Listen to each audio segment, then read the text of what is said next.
So the tier 0 Ishizu Tearlaments deck is coming, and I figured I'd already do a deck profile just so you can be prepared for the upcoming crazy deck. If you still need a beautiful playmat, go to zerodamagegaming.com and use the code SOLEM for a discount. Link will be in the description. So right here we have the deck. First of all, we have triple Tearlaments Halfness. So this is basically going to be your hand trap that you use in your opponent's turn. Basically, you can start playing on turn 0. Basically, your opponent's turn, even if they start, you are interacting with everything they're trying to do, which is really crazy. Then we have triple Tearlaments Merly. So Tearlaments Merly is the best thing to revive with a Sprite Elf on your opponent's turn, and that way you can mill even more and again start playing on their turn, so you might be able to start popping their field and so forth. Also, you can just normal summon it and then mill 3 and maybe that way hit a name as well, or you maybe hit one of the Ishizu cards, mill 5, and you just keep going from there. So Tearlaments Merly, pretty solid normal summon as well. And then triple Tearlaments Sharon. So Sharon is probably like the strongest one because she starts your plays when you go first. So like you can mill another monster, which can be another one of the tier names, triggering it, creating a Kid Close on your opponent's turn, or you can send away one of these Ishizu cards, which then mills 5, so you've milled 8 already,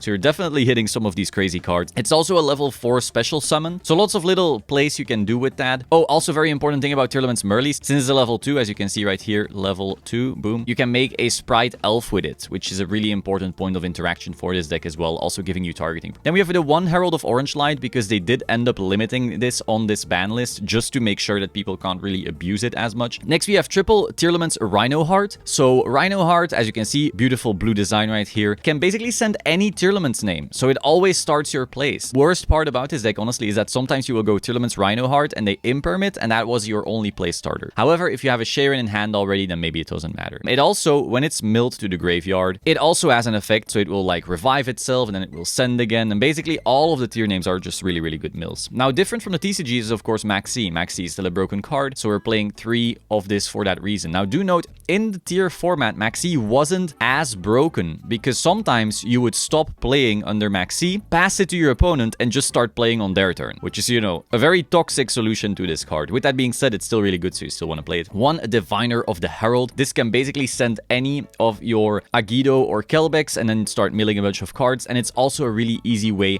to make Baron or Chaos Ruler. Also, if you can revive this with Sprite Elf on your opponent's turn, then you can start milling even more, or you might even send a Shuffler, and that Shuffler might then be used to interact with your opponent's tier board. Then we have triple Ash Blossom to, of course, stop the Maxi, but sometimes even ashing a Sharon can already end your opponent's turn. Then we have 1 Fairy Tale Snow, just a broken card to mill. Then we have 2 Keldo, triple Medora, 2 Kelbeck, and 2 Yugioh. We're essentially playing as many of the Ishizu cards as we are allowed to, because this engine is just insane. Then we have 1 Terraforming to find our Parlerino, the field spell. 1 Instant Fusion. This is actually the most broken card in the tier deck, creating a Kid Close, really powerful stuff. Then we have Parlerino. As you can see, it's like a big tower for the Tearlaments to play in. So this has 2 effects. First of all, it will search any tier name. So whichever one you're missing, like if you need a Sharon or you need a Rhino, you can basically just search it. And then, if you end up fusing or shuffling a tier away, and you can actually do that on purpose with the Shufflers, then you can pop something on your opponent's board. So you can use this to out a Floodgate or something like that, or like an important card in your opponent's field. But you can also use this on your opponent's turn, maybe as a form of interaction. So it's like a very versatile card. We actually saw this field spell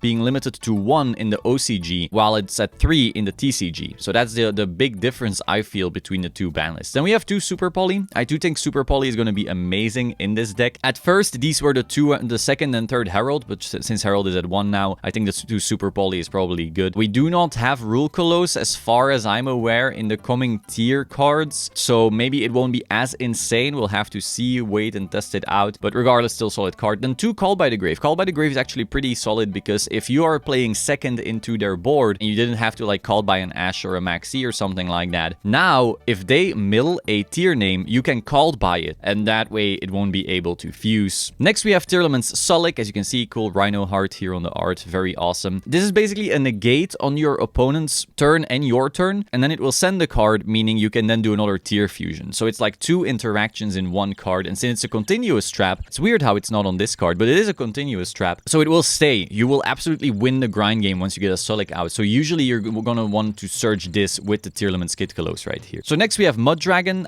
This card is basically not makeable with the cards in the deck. Usually you would make this with like a Bistral or something like that, but you do make it with Super Volley, and also in your extra deck you do have some Dark, so if you want to put back like a Chaos Ruler or a Dark, then you're able to actually make this card. But overall, as a Super Poly target, it's still incredible. Also, if you want to like cycle back your Stapelia, this is a really easy way to do it. So Mud Dragon does have to be in the deck. Then we have 2 Tearlaments Kitkalos. This is like the play starter. That's also why I have like Tearlaments Hafnis and Tearlaments Merly on the art. Like, she keeps it all together. She will search your trap or another card if you need like an extender, and then she will also mill 5. Milling 5, I mean, I don't have to tell you how crazy that is. So we're playing 2 for that reason. Also because sometimes you will use a Kitkalos to fuse another Kitkalos, or you will basically run out of the second. Maybe if that thing gets corroded and you only play 1, you're gonna be hurt. So for that reason, 2 Tearlaments Kitkalos. And look at that face, I mean, what a cutie. Then we have a Tearlaments Kaleido Heart. This is like the big boss monster. I hope you can see that it's a big boss monster. This has, again, multiple purposes, because you make it in your opponent's turn and then you start spinning stuff, but you can also make it in your turn to make yourself safe from Nibiru, which is really solid. This is why Nibiru was like an awful hand trap in tier format. And then if you have Tearlaments Solic out, which you could just search in your combo, you can send her on your opponent's turn, trigger her effect to do another fusion, and then nuke something on your opponent's board. So once again, it turns Solic into like a triple interaction with her. So it's really solid. You need to play it. It also cannot be super polyed, which is huge. Then we have Stapelia, which is a negate and really easy to make. Then we have a Chaos Ruler, because we can play this in this format, which is crazy. Sometimes it will just come up together with the Herald or the Diviner. Not so much with Ash, because we don't have level 5s. Then we have Baron. Baron, really easy to make with like a Diviner and a Sharon. Sometimes you will just go for it. Then we have Abyss Dweller. This is key in this matchup, because if you can turn off your opponent's graveyard, they cannot use their tier cards.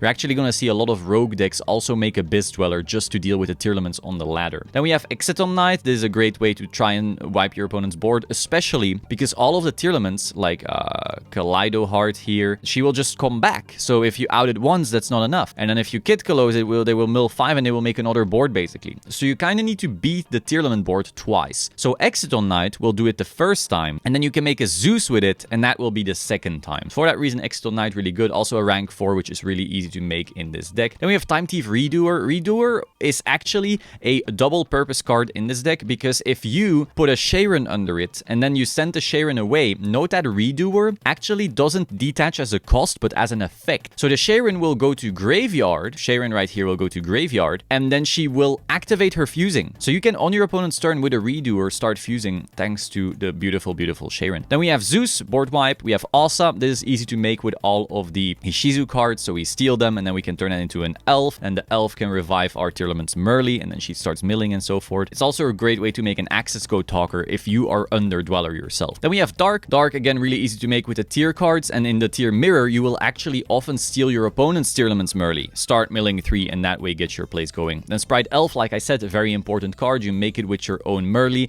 then you revive your own Merly, and you're able to play in your opponent's turn again. And finally, the Access Code Talker, just because I do think Access Code Talker is going to be good when everyone's making Dweller. If everyone makes Dweller, and the Dweller does pop off, now you are able to still play under a Dweller thanks to Access Code Talker. So yeah, that is basically going to be like the tier deck I'm starting off with, and then as we see what maybe changes for tiers, or maybe like a pre-hit type of deal, we'll have to change this from there. I do hope this was interesting for you. However, be sure to like, comment, subscribe. I will see you soon. Ciao.